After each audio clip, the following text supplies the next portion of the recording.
Hi guys, welcome to unfiltered tracks. മരണത്തിന് ശേഷം പോലും ഒരാളുടെ ഓർമ്മകൾ മാർക്കറ്റിൽ വിൽക്കപ്പെടും. Privacy future ഇല്ലാതാകുമോ? മലയാള സിനിമയിൽ വളരെ ബോൾഡ് അറ്റംപ്റ്റ് ആയ ഒരു സയൻസ് ഫിക്ഷൻ സാറ്റയർ ആണ് ഇന്ന് നമ്മൾ സംസാരിക്കാൻ പോകുന്നത്. മസ്തിഷ്ക മരണം. This is unfiltered tracks. Let's begin. സിനിമയുടെ ലീഡ് റോൾ അവതരിപ്പിക്കുന്ന രജിഷ വിജയനാണ്. ഫ്രിഡ സോമൻ എന്ന കഥാപാത്രമാണ് അവർ ശരിക്കും അഴിഞ്ഞാടുകയുള്ളൂ. സ്ട്രോങ് ഇമോഷണൽ പെർഫോമൻസ് ആണ് സിനിമയുടെ ബാക്ക് ബോൺ.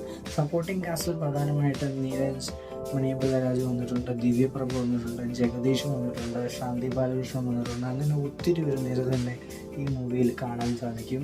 എല്ലാവരും ഫ്യൂച്ചറിസ്റ്റിക് ടോണിന് മാച്ച് ചെയ്യുന്ന കൺട്രോൾഡ് പെർഫോമൻസ് ആണ് കൊടുത്തിരിക്കുന്നത്. മൂവി ഡയറക്റ്റ് ചെയ്തിരിക്കുന്നത് കൃഷ്ണന്താണ്. പ്രൊഡക്റ്റ് ചെയ്തിരിക്കുന്ന അജിത് വിനായക ഫിലിംസിന്റെ ബാനറിലാണ് പടം ഇറക്കിയിരിക്കുന്നത്. ഇതിന് സിനിമാറ്റോഗ്രാഫർ പ്രയാഗ് മുകുന്ദനാണ്. മ്യൂസിക് ആൻഡ് ബാക്ക്ഗ്രൗണ്ട് സ്കോർ ചെയ്തിരിക്കുന്ന വർക്കി എന്ന ഒരാളാണ്. ടെക്നിക്കൽ സൈഡിൽ ക്രൂ വലിയ എഫേർട്ട് തന്നെ ഇട്ടിട്ടുണ്ട്. Production design futuristic vibe clean ആയി ഫീൽ ചെയ്യാവുന്ന രീതിയിലാണ് ചെയ്തേക്കുന്നത്. ഇതിനകത്തൊരു സ്പോയിലർ ഫ്രീ ആയിട്ടുള്ള ഒരു ചെറിയൊരു ത്രെഡ് എന്താണെന്ന് വെച്ചാൽ, the story begin from the Kerala ബാക്ക്ഗ്രൗണ്ടിൽ നടക്കുന്നു. ഒരു 50 years കഴിഞ്ഞിട്ടുള്ള ഒരു കേരളമാണ് കാണിക്കുന്നത്. കൊച്ചി മെയിനായിട്ട് ഉദ്ദേശിക്കുന്നത്. ഒരു സെലിബ്രിറ്റിയുടെ മരണം, അതിനുശേഷം അവരുടെ മെമ്മറി ഡിജിറ്റൽ ഫോർമാറ്റിൽ ക്യാപ്ചർ ചെയ്ത് പബ്ലിക്കിലേക്ക് എക്സ്പീരിയൻസ് ചെയ്യാൻ അനുവദിക്കുന്നു. അവിടെ നിന്നാണ് കോൺഫ്ലിക്റ്റ് തുടങ്ങുന്നത്. ഡെത്ത് കഴിഞ്ഞാൽ പ്രൈവസി ഉണ്ടാകുമോ?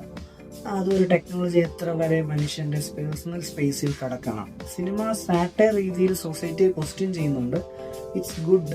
മരണം എന്ന് പറഞ്ഞാൽ ഒരു മാസ് എന്റർടൈനർ അല്ല, പക്ഷേ ഒരു കണ്ടക്ട് ബേസ്ഡ് എക്സ്പെരിമെന്റൽ സിനിമകൾ ഇഷ്ടപ്പെടുന്ന ഇതൊരു watch ഗ്രോത്താണ്.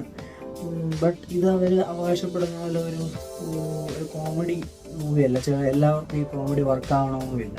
If you love different cinema, you don't miss this movie. Rajisha വിജയൻ്റെ കരിയർ ബെസ്റ്റ് എന്ന് തന്നെ പറയാൻ പറ്റും. ക്ലൈമാക്സിൽ ഇമോഷണൽ ഡയലോഗ്സ് പവർഫുൾ ആണ്.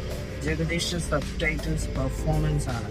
പിന്നെ ദിവ്യപ്രഭ സ്ക്രീൻ പ്രസൻസിങ് സ്ട്രോങ് ആണ്. ഓവറോൾ ആക്ടിങ് ഡിപ്പാർട്ട്മെന്റ് സിനിമയുടെ സ്ട്രെങ്ത് ആണ്. പിന്നെ ഇതിൽ ആക്ടിങ്ങിനെക്കാട്ടിലും ഇതിൻ്റെ അകത്തുള്ള ഈ DOPയും കൊറിയോഗ്രാഫിയും പിന്നെ അങ്ങനത്തെ കാര്യങ്ങളൊക്കെയാണ് ഇതിനകത്ത് മെയിനായിട്ട് വെക്കുന്നത്. ഡയറക്ടർ കൃഷ്ണാന്ത് തൻ്റെ experimental film making style maintain ചെയ്തിട്ടുണ്ട്. വിഷ്വൽ ടോണ് റെട്രോ ഫ്യൂച്ചറിസ്റ്റിക് ആയിട്ടുണ്ട്. ബാക്ക്ഗ്രൗണ്ട് സ്കോർ ഡിഫറെൻറ്റ് വൈബാണ്. എഡിറ്റിങ് ചില ഭാഗങ്ങളിൽ സ്ലോ ഫീൽ ചെയ്യുന്നുണ്ട്, എന്നാലും പടം ഓക്കെയാണ്. മാസ് ഓഡിയൻസിൽ സ്ലൈറ്റ്ലി ലാഗായി തോന്നാൻ ചാൻസ് ഉണ്ട്. പക്ഷേ സിനിഫൈലേഴ്സിന് ഇതൊരു ഡെഫിനറ്റ്ലി ഇൻട്രസ്റ്റിംഗ് എക്സ്പീരിയൻസ് ആയിരിക്കും. നമ്മൾ ഇതിൻ്റെ ഒരു ട്രെയിലറിൻ്റെ ഒരു റിയാക്ഷൻ ചെയ്തിട്ടുണ്ട്. അതിൽ നമ്മൾ ഈ കാര്യങ്ങളെല്ലാം പറഞ്ഞിട്ടുണ്ട്. എല്ലാം അതുപോലെ തന്നെ ആയിട്ടുണ്ടെന്നാണ് എൻ്റെ ഒരു തോന്നുന്നത്. അഭിപ്രായം എന്താണെന്ന് താഴെ കമൻറ്റ് ബോക്സിൽ പറയൂ, നമുക്ക് നോക്കാം. Okay, by.